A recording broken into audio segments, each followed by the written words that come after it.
బులెటిన్లో మరో breaking news. ప్రభుత్వానికి భూములు ఇచ్చే విషయంలో వివాదంగా మారిన లగచర్ల ఘటనపై జాతీయ ఎస్సీ/ఎస్టీ కమిషన్ దృష్టి సారించింది.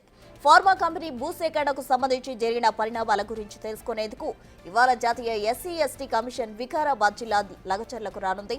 జాతీయ ఎస్టీ కమిషన్ సభ్యుడు జటోతు హుసేన్, డైరెక్టర్ పీకే రెడ్డి, అశోక్ కుమార్ తదితరులు మధ్యాహ్నం లగచర్లకు చేరుకుని గిరిజన సంఘాలు, గ్రామస్తులతో సమావేశం కానున్నారు.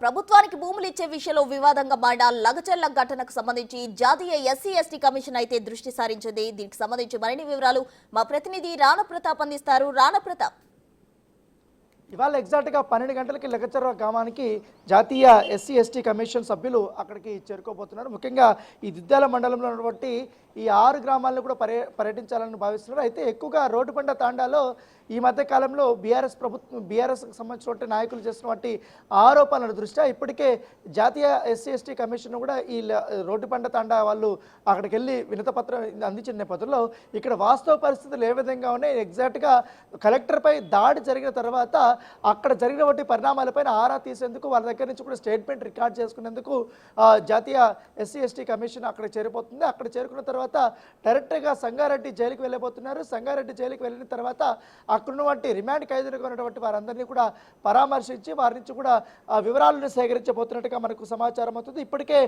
జాతీయ ఎస్సీ/ఎస్టీ కమిషన్ సంబంధించినటువంటి సభ్యులు జాటోతు హుస్సేన్, అలాగే డాక్టర్ పీకే రెడ్డి, అలాగే అశోక్ కుమార్ వీళ్ళందరూ కూడా అక్కడికి వెళ్ళబోతున్నారు. వెళ్ళిపోయిన ఎందుకంటే జాతీయ ఎస్సీ/ఎస్టీ కమిషన్ అక్కడికి వస్తున్నటువంటి నేపథ్యంలో భారీ భద్రతను కూడా అక్కడ ఏర్పాటు చేసినటువంటి నేపథ్యం కనపడుతుంది. ఇప్పటికే అక్కడికి సిపిలు కానీ అలాగే సిఎస్ కానీ వీళ్ళతో ఇతరకు సంబంధించినటువంటి అందరూ కూడా అధికారులందరూ కూడా వెళ్ళబోతున్నారు. కలెక్టర్ కూడా అక్కడికి వెళ్ళబోతున్నట్టుగా మనకు సమాచారం అవుతుంది. ఎందుకంటే దాదాపు వారం రోజులు కావస్తుంది. అనేక కీలకమైనటువంటి పరిణామాలు అక్కడ చోటు చేసుకున్నాయి. ఒక జిల్లాకు సంబంధించినటువంటి ఒక కలెక్టర్ పైన ఈ రకమైనటువంటి దాడి, దాంతోపాటు కడాచారిపైన హత్యాయత్నం చేసినటువంటి కేసులో ఇప్పటికే పలువురు అరెస్ట్ అయ్యారు. మరోవైపు కీలకమైనటువంటి నిందితులు పరారీలో ఉన్నారు. సో పరారీలో ఉన్నటువంటి నేపథ్యంలో అతని ఆచూకీ కోసం పోలీసులు పూర్తి స్థాయిలో గాలింపు చర్యలు చేపడుతున్నారు. ఎందుకంటే అతని దాచిపెట్టినటువంటి వారెవరు, అతను పారిపోవడానికి సహకరించినటువంటి వారెవరు అనే దానిపై కూడా పోలీసులు పూర్తి స్థాయిలో దృష్టి పెట్టినటువంటి నేపథ్యం ఏర్పడితే ఆ కేసు అట్లా దర్యాప్తు ముమ్మరంగా సాగుతున్నటువంటి నేపథ్యంలో ఇప్పుడు జాతీయ ఎస్సీ/ఎస్టీ కమిషన్ అక్కడికి వస్తుంది. ఎందుకంటే అక్కడ వాస్తవ పరిస్థితులు ఏ విధంగా ఉన్నాయి, నిజంగానే వారిపైన దాడులు జరిగాయి, ఎందుకంటే ఆ రోజు జరిగినటువంటి ఇష్యూ ఏమిటి, ఎందుకంటే గత సోషల్ మీడియాలో మనం చూస్తున్నాం దాదాపు 4 రోజుల నుంచి కూడా కొంతమంది మహిళలపైన విచక్షణారహితంగా కొట్టారనేది కూడా వార్తలు వస్తున్న నేపథ్యంలో అవి నిజమా కాదా అన్న దానిపై కూడా నిగ్గు తేల్చే పనిలో కూడా జాతీయ ఎస్సీ/ఎస్టీ కమిషన్ అక్కడ ఉంది. సో దానికోసం అక్కడికి వెళ్ళబోతున్నారు. అక్కడ పర్యటించిన తర్వాత వాళ్ళు అక్కడి నుంచి వెళ్ళబోతున్నటువంటి నేపథ్యం కూడా. అయితే మరోవైపు ఒకవైపు వీళ్ళు వస్తున్నప్పుడు తర్వాత మధ్యాహ్నం తర్వాత ఈ బీజేపీకి సంబంధించిన నేతలు కూడా లగచర్లకి రాబోతున్నారు. డీకే అరుణ కానీ, ఈటెల రాజేందర్ కానీ, ఇతర జాతీయ నేతలు కూడా కొంతమంది అక్కడ రాబోతున్నారు.